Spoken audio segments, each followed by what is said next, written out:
हो मंगल भवन आ मंगलहारी, द्रबहु सुदशरथ अजर बिहारी। राम सिया राम जय जय राम, राम सिया राम जय जय राम। तो जय जय राम प्यारे बच्चों। तो आज हमें देखना है डेफिनेट इंटीग्रल में, मतलब कि निश्चित समाकलन में खंडशः समाकलन पर आधारित प्रश्न। इससे पहले हमने क्या देखा? इससे पहले हमने जो पॉइंट 3 देखा है 7C.3 देखा है, उस पर हमने देखा था कि कैसे हम निश्चित समाकलन डेफिनेट इंटीग्रल में क्वेश्चन करें। कौन से वाले? इंटीग्रेशन बाय सब्स्टिट्यूशन, मतलब प्रतिस्थापन विधि द्वारा। तो एक्सरसाइज मैंने कुछ क्वेश्चन यहाँ पे बताए थे यूट्यूब के वीडियोस में, और कुछ क्वेश्चन मैंने क्लास में बताए थे, और बच्चों के फीडबैक से लगा कि एक्सरसाइज कंप्लीट हो जानी है, बच्चों से बन जानी है। इसलिए प्यारे बच्चों अपन अगली एक्सरसाइज में मूव कर गए हैं, जहाँ पे हमें पढ़ना है integration by part in definite integral, मतलब कि निश्चित समाकलन पे खंडशः समाकलन पर आधारित प्रश्न। बच्चों खंडशः समाकलन एक बड़ा पोर्शन था समाकलन का, जिसे हमने बहुत अच्छे तरीके से पढ़ा है। तो उस पर इंटीग्रेशन बाय पार्ट का फार्मूला था बच्चों, इंटीग्रेशन अगर a इंटू बी dx है प्यारे बच्चों, तो हम क्या बोलते हैं? a इंटीग्रेशन पहला फलन दूसरे फलन का समाकलन, है ना बच्चों। फिर माइनस बड़ा सा समाकलन, है ना बच्चे लोग। फिर पहले फलन का अवकलन मतलब d/dx a, दूसरे का समाकलन मतलब b dx, और फिर पूरे का समाकलन। तो ये रूल हम लगाते थे बच्चों, तो वही काम करना है हमें। बस यहाँ पे अब लिमिट क्या हो जाएगी बच्चों? a to b हो जाएगी। तो जब भी ये सॉल्व होगा, समाकलन होगा, तो यहाँ पे ये ब्रैकेट लग के a to b हो जाना है। ठीक है बच्चों। तो निश्चित समाकलन मैंने पहले भी कहा है, कुछ नहीं है, सिर्फ और सिर्फ क्या है बच्चों? सिर्फ और सिर्फ है रिवीजन। तो अगर आप रिवीजन के तौर पे निश्चित समाकलन पढ़ोगे तो आपको बर्डन नहीं लगेगा, और बहुत बढ़िया तरीके से पूरा चैप्टर आप फिनिश कर सकते हो। ठीक है बच्चों। तो पहला एग्जांपल हमें देखना है 2C.4 के लिए, है ना, 7C.4 के लिए एक्सरसाइज हमारी बच्चों है 7C.4 के लिए हम जो पढ़ने वाले हैं, उसका एग्जांपल नंबर क्या है बच्चों? फर्स्ट है। ये क्या है? cos इनवर्स x dx = 1 हमें सिद्ध करना है। तो बच्चों हम हल करके क्या बोलेंगे? हल करके बोलेंगे हम जब भी प्रूव्ड करना होता है हमें, हम क्या करते हैं? टेकिंग लेफ्ट हैंड साइड लेते हैं। तो लेफ्ट हैंड साइड क्या है बच्चों? लेफ्ट हैंड साइड है इंटीग्रेशन 0 to 1 और cos इनवर्स x और dx है। बच्चों ये क्वेश्चन हम बहुत बार कर चुके हैं। ठीक है। इसे करने के दो तरीके होते हैं। पहला तरीका ये होता है कि जब भी देखो हमने देखा था अगर a इंटू बी हो तो पूरी की पूरी जो परीक्षा थी वो ये थी, किसको फर्स्ट फंक्शन माना जाए, किसको सेकंड फंक्शन माना जाए। लेकिन अगर बच्चों केवल एक ही फंक्शन है, जैसे कि cos इनवर्स x और dx, इसका समाकलन नहीं होता है। आपको पता है इसका समाकलन डायरेक्ट नहीं होता है, इसका कोई फार्मूला समाकलन का नहीं है, बल्कि इंटीग्रेशन -1/√1 - x² dx का बच्चों समाकलन क्या होता है? cos इनवर्स x होता है। ठीक है बच्चे लोग। तो इसका समाकलन नहीं है, तो हमने बोला था इंटू 1 इंटीग्रेशन, ध्यान करो आप, तो cos इनवर्स x इंटू 1 करके हम समाकलन करते हैं। ठीक है बच्चों। इस तरीके से हमने समाकलन किया हुआ है। तो एक तो ये तरीका था बच्चों। एक दूसरा तरीका ये है प्यारे बच्चों कि अपन क्या करें? क्या कर लें बच्चे लोग? अपन कर लेते हैं, इसको अपन प्रतिस्थापित कर लेते हैं। इतना = अपन थीटा या फिर टी मान लेते हैं। एग्जाम्पल में थीटा माना हुआ है तो हम थीटा मान के ही चलेंगे। ठीक है बच्चों। हम क्या बोलेंगे? हम बोलेंगे cos इनवर्स x = थीटा रखने पर, putting cos inverse x = theta. जब भी बच्चों हम थीटा रखते हैं तो हमारा काम क्या होता है? हम करते हैं दोनों पक्षों का, है ना, दोनों पक्षों का x के सापेक्ष अवकलन करते हैं, मतलब differentiating both side with respect to x। ठीक है बच्चों। तो cos इनवर्स x का अवकलन क्या होता है बच्चे लोग? या फिर अभी इसको हम और यहाँ पे समाकलन ना करके इसको अभी हम ऐसा भी चेंज कर सकते हैं बच्चे लोग। कैसा कर सकते हैं? x = क्या बन जाएगा? x = बन जाएगा cos थीटा। ठीक है, हमें dx ही चाहिए, तो x बराबर क्या बन जाएगा बच्चों, cos थीटा बन जाएगा। अब हम कर देंगे दोनों पक्षों का, है ना, दोनों पक्षों का x के सापेक्ष अवकलन कर देंगे, differentiating both side with respect to x। बच्चों x का अवकलन 1 होगा, x है तो हम dx लगाते हैं, और cos थीटा का अवकलन बच्चों माइनस का sin थीटा होगा, थीटा है तो हम d थीटा लगाते हैं। ये डायरेक्ट करने का तरीका मैंने आपको बताया हुआ है, आप ऐसे ही किया करिए, ठीक है बच्चों। तो यहाँ से dx इज इक्वल टू हो जाएगा प्यारे बच्चों माइनस का sin थीटा और d थीटा। और सभी प्यारे बच्चों को पता है कि डेफिनेट इंटीग्रल में, मतलब निश्चित समाकलन में, अगर आपने प्रतिस्थापन किया है तो आपको लिमिट ज़रूर से ज़रूर चेंज करनी है, ठीक है बच्चों। तो अपन क्या करेंगे, हम बोलेंगे जब हमारी लोअर लिमिट क्या है बच्चे लोग, हमारी लोअर लिमिट 0 है। हम बोलेंगे जब x इज इक्वल टू 0, हम बोलेंगे सिंस हमें क्या चाहिए, हमें थीटा की वैल्यू चाहिए, क्योंकि पहले क्वेश्चन x में था तो लिमिट x की थी, अब क्वेश्चन को हम शिफ्ट कर रहे हैं थीटा में, तो लिमिट किसकी होगी बच्चों, थीटा की होगी। तो हम क्या बोलेंगे, since cos inverse x is equal to क्या है, थीटा है, हमें थीटा क्या मिल जाएगा बच्चों, cos इनवर्स x के स्थान पे 0 डिग्री। अब हमें ये सवाल पूछना है कि 0, इसको सॉल्व कैसे करते हैं, 0 cos में किसका मान होता है, तो cos 90 होता है बच्चों 0, है ना, cos 90 क्या होता है बच्चे लोग, 0 होता है। हम क्या बोलेंगे, हम बोलेंगे सिंस वी नो दैट कि जो हमारा cos 90 डिग्री है, cos 90 डिग्री क्या होता है, 0 होता है, ठीक है। तो इसके हिसाब से हमारा 90 होगा बच्चों, 90 क्या हो जाएगा, 90 को रोकेंगे, cos उधर जाएगा, इन्वर्स 0 बन जाएगा, मतलब cos इन्वर्स 0 के स्थान पे हम π/2 कर सकते हैं। तो लिमिट हमें क्या मिल गई बच्चों, लिमिट हमको 1 मिल गया π/2। अब हम बोलेंगे कि जब x इज इक्वल टू 1, तो बोलेंगे since cos inverse x equal to theta है, तो प्यारे बच्चों theta is equal to cos inverse x के स्थान पे क्या रखेंगे, 1 रखेंगे। अब हम बोलेंगे 1 cos में किसकी वैल्यू है प्यारे बच्चों, तो 1 cos में वैल्यू है 0 की, तो अपन क्या कर देंगे, थीटा इज इक्वल टू क्या मिल गया, 0 मिल गया। जिसको समझ में नहीं आया वो यहाँ समझेगा, हम बोलेंगे since cos 0 degree is equal to 1 होता है, इसलिए बच्चों 0 इज इक्वल टू क्या बन जाएगा, cos इनवर्स 1 बन जाएगा, मतलब cos इनवर्स x के स्थान पे हम 0 कर सकते हैं। तो इस तरीके से हमारी लिमिट क्या हो गई बच्चों, चेंज हो चुकी है। तो अब हम यहाँ पे वैल्यूज़ पुट करेंगे, तो हम बोलेंगे सिंस, है ना बच्चे लोग, हम क्या बोलेंगे, हम बोलेंगे सिंस हमारे पास i इज इक्वल टू क्या था, हमारे पास i इज इक्वल टू था इंटीग्रेशन क्या था बच्चों, लिमिट क्या थी, 0 to 1 थी, इंटीग्रेशन 0 to 1, और क्या है प्यारे बच्चों, cos इनवर्स x और dx है, cos इनवर्स x और dx है। पता नहीं बच्चों बगल में कोई डीजे वीजे बजा रहा है, अगर आपको आवाज़ जा रही होगी क्षमा करना मुझे, है ना। लोग पता नहीं क्यों इतना खुशी होते हैं कि हल्ला करते हैं, लोगों खुशियों में शांति से रहना चाहिए, अंदर के सुख को पहचानना चाहिए, लेकिन लोग जब भी खुश होते हैं तो ऐसे बैंड बाजा बजाएंगे, है ना, जिससे मतलब खुशी जाहिर करने का पता नहीं है कौन सा तरीका है, ठीक है बच्चों। आगे बढ़ते हैं, cos इनवर्स x और dx होगा। अभी हम देखेंगे i इज इक्वल टू, तो इंटीग्रेशन लिमिट क्या है, जब x 0 था तो π/2 हो गया, और जब x 1 था तो 0 हो गया, π/2 to x हो गया। बच्चे लोग cos इनवर्स x को हमने क्या मान लिया है, थीटा मान लिया है, और dx बराबर क्या है प्यारे बच्चों, dx बराबर है माइनस का sin थीटा और d थीटा, ठीक है बच्चों।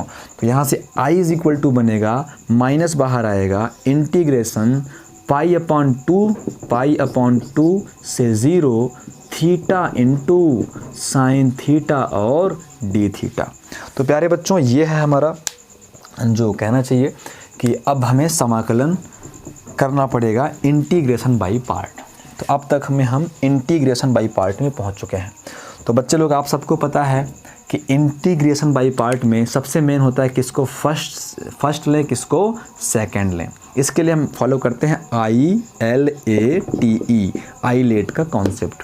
I मतलब इन्वर्स, L मतलब लॉग, A मतलब अर्थमेटिक बीजगणितीय, T मतलब ट्रिगोनोमेट्रिक, E मतलब एक्सपोनेंशियल। इसी ऑर्डर में लेते हैं। तो बच्चों क्या अपने पास इन्वर्स है? नहीं है। क्या लॉग है? नहीं है। अर्थमेटिक है? बिल्कुल अर्थमेटिक है। अर्थमेटिक मतलब बीजगणितीय बहुपद, जैसे x square y square, theta arithmetic में आता है, तो ये फर्स्ट हो जाएगा। फिर ट्रिगोनोमेट्रिक है, ट्रिगोनोमेट्रिक सेकंड हो जाएगा। मतलब बच्चों एकदम सही ऑर्डर में ये लिखे हुए हैं, ठीक है, एकदम राइट ऑर्डर में ये लिखे हुए हैं, ठीक है बच्चों। तो हमारा फर्स्ट फंक्शन हो गया और ये हमारा सेकंड फंक्शन हो गया। तो यहाँ पे मैं आपको कुछ फार्मूले भी लिख के बताऊँगा ताकि आपसे बने दिक्कत ना हो। तो हम यहाँ बोलेंगे since we know that integration a into b d x बराबर क्या होता है बच्चों? a होता है इंटीग्रेशन b डी एक्स होता है और माइनस, है ना, पहला फलन दूसरे का समाकलन माइनस बड़ा समाकलन, है ना बच्चों, d अपॉन डी एक्स पहले फलन का अवकलन और दूसरे फलन का समाकलन और फिर पूरे का समाकलन, ठीक है बच्चों। तो यहाँ से क्या करेंगे हम? यहाँ से हम बोलेंगे i is equal to minus है सबसे बाहर, तो क्या लगा देंगे बच्चे लोग? ब्रैकेट लगा देंगे, सबसे पहला काम। अब फर्स्ट फंक्शन मतलब थीटा इंटीग्रेशन ऑफ सेकंड, है ना बच्चों। इंटीग्रेशन ऑफ सेकंड का मतलब क्या होगा बच्चों?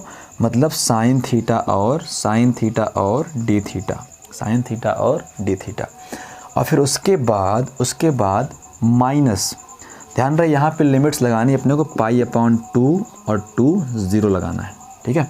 माइनस बड़ा सा समाकलन और फिर पहले फलन का अवकलन मतलब d अपॉन डी थीटा और थीटा पहला फलन, फिर दूसरे का समाकलन मतलब साइन थीटा और डी थीटा, और फिर बच्चों पूरे का समाकलन, ठीक है ना, फिर बच्चों पूरे का समाकलन।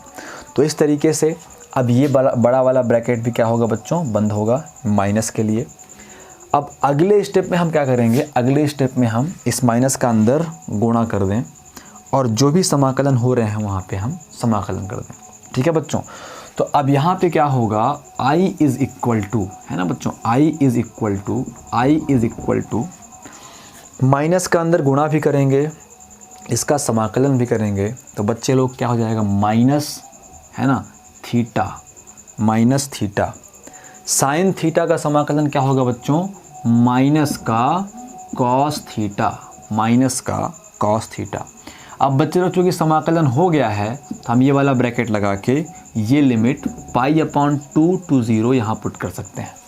अब कुछ बच्चे बोलेंगे कि समाकलन तो केवल इसमें लगा हुआ है, लेकिन इस पे भी क्यों लिमिट पुट की गई, है ना। समाकलन तो केवल पाई अपॉन 2 से 0 में लगा हुआ है, साइन थीटा में लगा हुआ है, लेकिन यहाँ मैंने ये जो लिमिट है वो इस थीटा में भी ली है। ऐसा क्यों है बच्चों? ऐसा इसलिए है कि यहाँ तो थीटा भी इसी लिमिट में शामिल है ना, तो सिर्फ यहाँ पे लिखने के तरीके में ये थोड़ा बाहर हो रहा है, लेकिन ओरिजिनल क्वेश्चन में तो ये थीटा भी इसी लिमिट में शामिल है, इसीलिए अपर लिमिट और लोअर लिमिट पूरे में लगानी पड़ेगी, ठीक है बच्चों। एक बार एग्जांपल में देख के मैं कंफर्म भी करूँ, कंफर्म हूँ मैं वैसे मैं, लेकिन आप लोगों के लिए थोड़ा सा एक बार आप एग्जांपल सामने रखेंगे तो आपको उससे भी मदद मिल जाएगी, ठीक है बच्चों। तो क्या होगा, या फिर एक काम और हो सकता है कि जैसे आप फार्मूला लगा देते हो तो इस पार्ट में अलग लगा लो लिमिट और इस पार्ट में अलग लगा लो, जैसा बुक में लिखा गया है वो उस हिसाब से अपन लिख लेते हैं। देखो अगर आप ध्यान रखोगे तो आपको किसी भी हिसाब की आवश्यकता नहीं है, लेकिन अगर आप ध्यान नहीं रख पाते हो तो फिर तो आपको हिसाब किताब बच्चे लोग करना पड़ेगा, ठीक है ना। तो क्या करें हम, तो यहाँ पे थोड़ा सा लिखने के तरीके में एक चेंज और लाते हैं, पर ठीक है चलेगा, कोई दिक्कत नहीं बच्चों। अगले क्वेश्चन में मैं वो तरीका आपको करूँगा जो बुक में दिया हुआ है। अब बच्चों ये माइनस और ये माइनस क्या होगा? प्लस हो जाएगा। क्या होगा बच्चों? प्लस हो जाएगा। फिर यहाँ पे एक अलग ब्रैकेट लगेगा, क्योंकि यहाँ भी क्या हो रहा है, यहाँ भी समाकलन होगा, तो ये लिमिट जो लगी थी, है ना, ये लिमिट जो लगी थी पाई अपॉन 2 से 0 लगी थी, तो वहाँ हमको लगानी पड़ेगी, ठीक है। एक काम करते हैं अपन, जैसा बुक में है लिमिट हम सेम वैसे ही लगा लेते हैं, ठीक है। आप लोगों के मन में कोई बिल्कुल भी विस्मय ना हो, कोई भी चिंता ना हो कि बुक में थोड़ा अलग टाइप से लगा है सर, आप अलग लगा रहे हो, ठीक है। दिक्कत ये भी हो रही है ना, ये बोर्ड छोटा पड़ रहा है तो लिखने में उतने मज़े नहीं आ रहे। यहाँ से स्टार्ट करते हैं। i इज़ इक्वल टू, बच्चे लोग माइनस सबसे बाहर है, ठीक है। तो अभी क्या करेंगे हम, अभी हम करेंगे पहला फलन, मतलब कि जो हमारा पहला फलन और दूसरे फलन का समाकलन, मतलब साइन थीटा, ठीक है, और डी थीटा। अब इस पे क्या कर रहे हैं बच्चों, हम ये लिमिट यहाँ पुट कर दे रहे हैं π/2 to 0। बात तो एक ही है, मैंने जो किया था वो भी ठीक था, मैंने एक बार समाकलन करने के बाद लिमिट लगाई थी, है ना, ये भी ठीक है। तो पहला फलन दूसरे फलन का समाकलन, यहाँ बाहर माइनस है तो ये वाला ब्रैकेट है। पहला फलन दूसरे फलन का समाकलन माइनस एक बड़ा समाकलन और पहले फलन का अवकलन, मतलब d/d थीटा और थीटा, और फिर दूसरे फलन का समाकलन मतलब इंटीग्रेशन, मतलब क्या, मतलब इंटीग्रेशन साइन थीटा और डी थीटा, साइन थीटा और डी थीटा। और फिर बच्चे लोग क्या करना है, हमें करना है पूरे का समाकलन। क्या करना है बच्चों, पूरे का समाकलन करना है, ठीक है। तो अब इस वाले पोर्शन में ये लिमिट लग जाएगी π/2 से 0, ठीक है। फार्मूला अप्लाई कर दिया, मतलब समाकलन कर दिया हमने, और समाकलन करने के बाद आपको पता है ये साइन जो है बच्चों चेंज हो जाता है, इसमें ये साइन जो हट जाता है और ब्रैकेट लग जाते हैं और लिमिट यहाँ पे लग जाती है, ठीक है। यहाँ थोड़ी सी लिखने में असुविधा आपको होगी, लेकिन आपकी जैसी मर्जी, जैसा मैंने पहले किया था आप ऐसा भी कर सकते हो या फिर ऐसा भी कर सकते हो। तो प्यारे बच्चों यहाँ से i = अब क्या बनेगा, है ना, यहाँ पे माइनस तो बाहर है ही है, माइनस चाहो तो बाहर किए रहो, कोई दिक्कत नहीं है, माइनस तो बाहर है ही, ये थीटा रहेगा, और साइन थीटा का समाकलन बच्चों क्या होता है, माइनस का कॉस थीटा होता है, ये π/2 से 0 हो गया, ये माइनस है फार्मूले का, ठीक है बच्चों। फिर से है ब्रैकेट अपने पास, तो ब्रैकेट लगा दिया। बच्चों थीटा का अवकलन क्या होता है, थीटा का अवकलन 1 होता है। साइन थीटा का समाकलन क्या होता है, माइनस का कॉस थीटा होता है, और ये π/2 से 0 होता है प्यारे प्यारे बच्चों, ठीक है। तो ये भी हो गया। अब ये वाला माइनस जो था बच्चों वो सबसे बाहर था, तो उसके लिए ये ब्रैकेट आपको नहीं भूलना है। यहाँ आप लिखोगे since we know that integration sine x dx बराबर होता है माइनस का cos x प्लस सी, और d/dx x बराबर 1 होता है, तो d/d थीटा थीटा बराबर 1 हो गया। बच्चों थोड़ा सा बोर्ड अगर छोटा पड़ रहा है, समझ में नहीं आ रहा है, तो मैं अगले क्वेश्चन को विधिवत करूँगा, पूरे बोर्ड में लिखूंगा ताकि एक ही लाइन में एक चीज़ आ जाए, ठीक है। समाकलन वही हो रहा है, बस आपके माइनस साइन में दिक्कत हो रही होगी, ब्रैकेट लगाना पड़ रहा है, उससे आप थोड़ा सा कंफ्यूज मत होइए। अब इस माइनस के अंदर इस बार हम गुणा कर देंगे, तो i = है ना बच्चों, माइनस ये माइनस बाहर आया तो क्या बन जाएगा, प्लस बन जाएगा, मतलब थीटा और कॉस थीटा π/2 to 0, ठीक है बच्चों। प्लस लिखने की आवश्यकता नहीं है। अब ये माइनस क्या बन जाएगा बच्चों, प्लस बन जाएगा। और यहाँ भी क्या हो रहा है, यहाँ भी क्या है बच्चों, कॉस थीटा है π/2 से 0, ठीक है बच्चे लोग। तो यहाँ पे थीटा × कॉस थीटा, यहाँ पे केवल क्या है, कॉस थीटा है। तो अब केवल क्या करना है हमको, अब केवल करना है upper limit minus lower limit, ठीक है बच्चों, upper limit minus lower limit.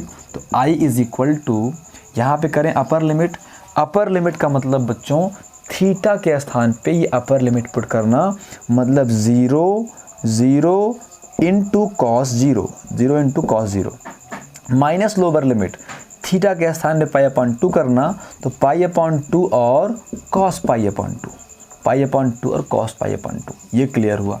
अब प्लस तो प्लस, अब यहाँ करेंगे बच्चों upper limit minus lower limit. Upper limit मतलब थीटा के स्थान पे 0 पुट करना, मतलब cos 0, लोअर लिमिट मतलब थीटा के स्थान पे π/2 पुट करना, मतलब cos π/2, ठीक है बच्चे लोग। तो यहाँ पे अब वापस आते हैं, अब क्या करेंगे, अब करेंगे प्यारे बच्चों हम यहाँ पे बोलेंगे कि i = क्या आ गया।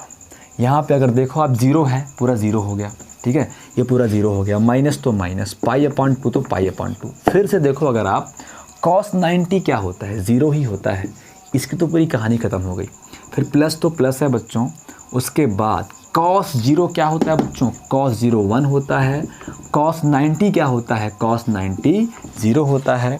यहाँ पे आपको लिखना पड़ेगा, क्या लिखना पड़ेगा, किसके बेसिस पे आपने ये किया, हम बोलेंगे since cos 0 degree is equal to 1 होता है और cos 90 मतलब π/2 इज़ 0 होता है। तो प्यारे बच्चों आई थोड़ी था, ये इधर साइड आई नहीं था, हम आई कर रहे हैं, हमने तो लेफ़्ट हैंड साइड लिया हुआ था, आई नहीं था, is equal to left hand side था, है ना, लेफ़्ट हैंड साइड था। तो इज़ इक्वल टू यहाँ पे क्या आ गया, ये पूरा 0 हो गया तो 0 + 1 हो गया, इज़ इक्वल टू 1 हो गया। हम लेफ़्ट हैंड साइड लेकर चले थे बच्चों, राइट हैंड साइड के बराबर आ गए, हमको यही प्रूव करना था, PROVED प्रूव हो गया। बच्चों अगर थोड़ा सा लिखने में आगे पीछे हुआ हो, है ना, कि कैसे लिमिट को कैसे सर जी ने लिख दिया एक एक्स्ट्रा ब्रैकेट लगा के, तो बच्चों सेम एक क्वेश्चन मैं और करूँगा और आपकी ये वाली समस्या, लिमिट वाली समस्या, लिखने के तरीके वाली समस्या को सॉल्व करूँगा। ठीक है प्यारे बच्चों, तो अभी अपन शुरुआत करते हैं अगले क्वेश्चन की। इस क्वेश्चन को जल्दी करूँगा मैं प्रयास सॉल्व करने का, कि जल्दी सॉल्व हो जाए, क्योंकि समय मैंने बहुत ले लिया पहले क्वेश्चन में, तो फिर क्वेश्चन अपने अधूरे रह जाते हैं। ठीक है, बहुत जल्दी प्रयास करता हूँ।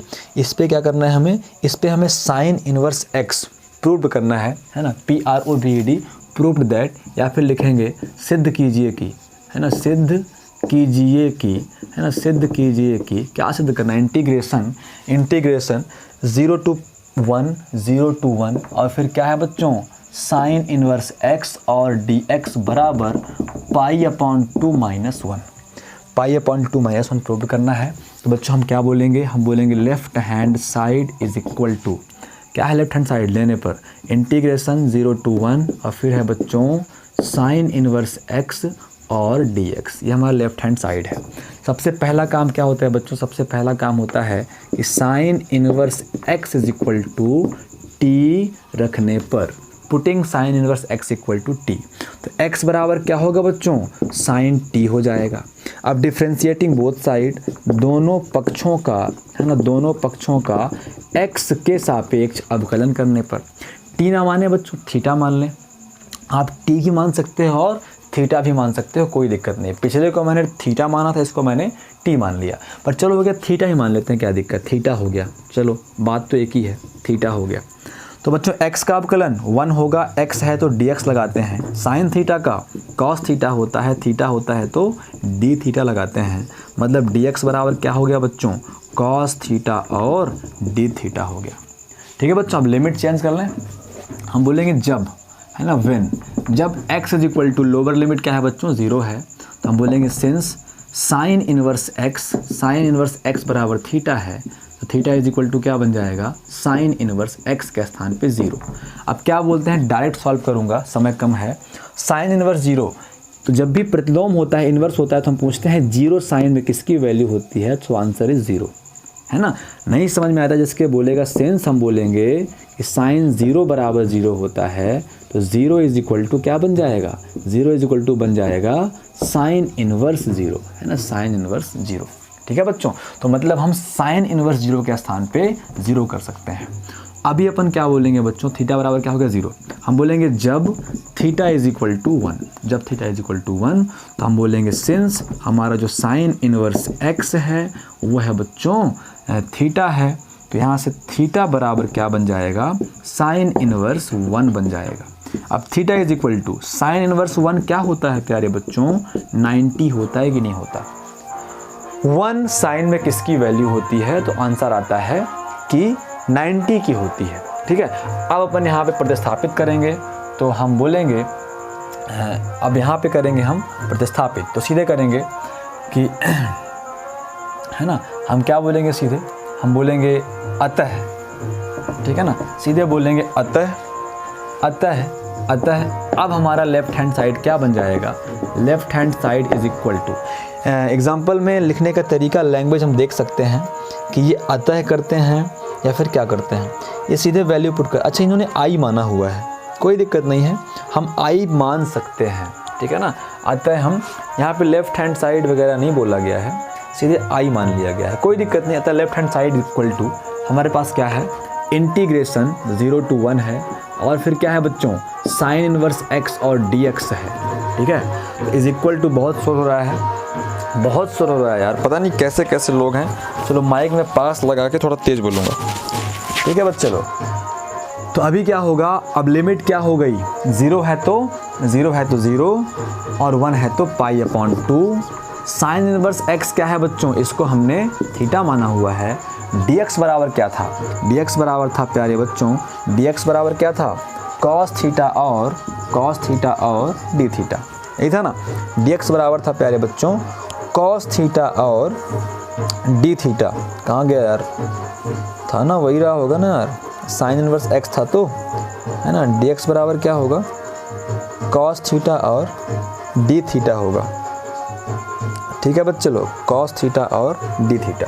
ठीक है, अभी क्या होगा, तो ये फर्स्ट फंक्शन हो गया हमारा और ये हमारा सेकंड फंक्शन हो गया। कैसे, आईलेट से, ILATE से। तो इन्वर्स नहीं है, लॉग नहीं है, अलजेब्रा है, ट्रिगोनोमेट्री है, मतलब अलजेब्रा फर्स्ट हो गया, ट्रिगोनोमेट्री सेकंड हो गया। थोड़ा बच्चों डायरेक्ट करेंगे अपन, तो क्या होता है, पहला फलन मतलब थीटा, दूसरे का समाकलन, कॉस का समाकलन क्या होता है, साइन थीटा होता है। इस पे लगा दिया upper limit minus lower limit, 0 से पाई अपॉन 2। समझ में नहीं आ रहा है, फिर से विधिवत करें। तो बच्चे लोग क्या होता है, पहला फलन और दूसरे फलन का समाकलन, मतलब कॉस थीटा और डी थीटा। अब यहाँ पे लगा दो 0 से पाई अपॉन 2, फिर माइनस पहला फलन दूसरे का समाकलन माइनस बड़ा समाकलन और पहले फलन का अपकलन, मतलब d अपॉन डी थीटा और थीटा, दूसरे का समाकलन मतलब कॉस थीटा और डी थीटा, और फिर पूरे का समाकलन। तो ये भी हो गया बच्चों। चाहो तो यहाँ पे अभी 0 to पाई अपॉन 2 लगाए रहो, 0 to पाई अपॉन 2 लगाए रहो, और आपकी मर्जी चाहे तो यहाँ से हटा के यहाँ भी लगा सकते हो आप 0 to पाई अपॉन 2। ठीक है बच्चों, तो खंड से समाकलन वही हो रहा है, पहला फलन दूसरे का समाकलन माइनस बड़ा समाकलन, पहले का अवकलन दूसरे का समाकलन, फिर पूरे का समाकलन। डेफिनेट हो गया, निश्चित समाकलन हो गया। तो ये जो लिमिट थी बच्चों, ये ब्रैकेट में आ जाती है बस। ठीक है, तो आगे बढ़ते हैं प्यारे बच्चों। तो अभी क्या हो जाएगा देखेंगे हम। अब अगर हम देखें तो इज इक्वल टू यहाँ पे है थीटा है, ये कॉस का समाकलन क्या होता है, साइन थीटा होता है, 0 to पाई अपॉन 2, फिर माइनस तो माइनस। प्यारे बच्चों यहाँ पे क्या हो जाएगा, यहाँ पे इसका अवकलन थीटा का अवकलन 1 होता है, इसका समाकलन साइन थीटा होता है। अब फिर ये बन जाएगा 0 to पाई अपॉन 2। यहाँ हम बोलेंगे सिंस हमको पता है कि इंटीग्रेशन cos x dx बराबर प्लस का साइन x प्लस c का इस्तेमाल नहीं करेंगे, क्योंकि ये क्या है, क्योंकि ये निश्चित समाकलन है और यहाँ पे 1 होता है। प्यारे बच्चों अभी इसको आगे बढ़ाएंगे, अपन कर सकते हैं upper limit minus lower limit. तो अपर लिमिट मतलब थीटा के स्थान पे पाई अपॉन 2 रखना, तो साइन पाई अपॉन 2 हो गया, माइनस लोअर लिमिट थीटा के स्थान पे 0 करना, तो 0 इंटू साइन पाई अपॉन 2 हो गया। ठीक है बच्चों, माइनस यहाँ भी करेंगे, अपर लिमिट मतलब थीटा के स्थान पे पाई अपॉन 2 करना, माइनस लोअर लिमिट मतलब बच्चों साइन का 0 होता है। ठीक है प्यारे बच्चों, अब हमें वैल्यूज़ पता है कुछ, अब हमें वैल्यूज़ पता है प्यारे बच्चों। क्या वैल्यूज़ पता है, सिंस वी नो दैट जो हमारा साइन 0 होता है वो 0 होता है, और जो हमारा साइन 90 होता है वो 1 होता है। ठीक है बच्चों, तो आ जाएगा यहाँ पे पाई अपॉन 2 आ जाएगा, इसकी वैल्यू 1 होती है, ये पूरा 0 हो गया। ठीक है बच्चों, ये पूरा क्या हो गया, 0 हो गया, माइनस ये 1 हो गया, और ये क्या हो गया, 0 हो गया। ठीक है बच्चों, इज इक्वल टू यहाँ पाई अपॉन 2 बचा, यहाँ माइनस 1 बचा, is equal to right hand side, तो PROVED प्रूव हो गया। तो बच्चों मिलते हैं अगले कुछ क्वेश्चन में। मुझे पता है खंडशः में आपको थोड़ा लिखने में प्रॉब्लम हो रही होगी, कॉन्सेप्चुअली कोई प्रॉब्लम नहीं है, लिखने में प्रॉब्लम है प्यारे बच्चों। तो मैं अगले क्वेश्चन में लिखने की टेक्निक पर ही बात करूंगा कि लेफ्ट हैंड साइड लेके चलें या फिर आई लेके चलें, वो आपके ऊपर है। तो मिलते हैं अगले वीडियो, तब तक के लिए नमस्कार।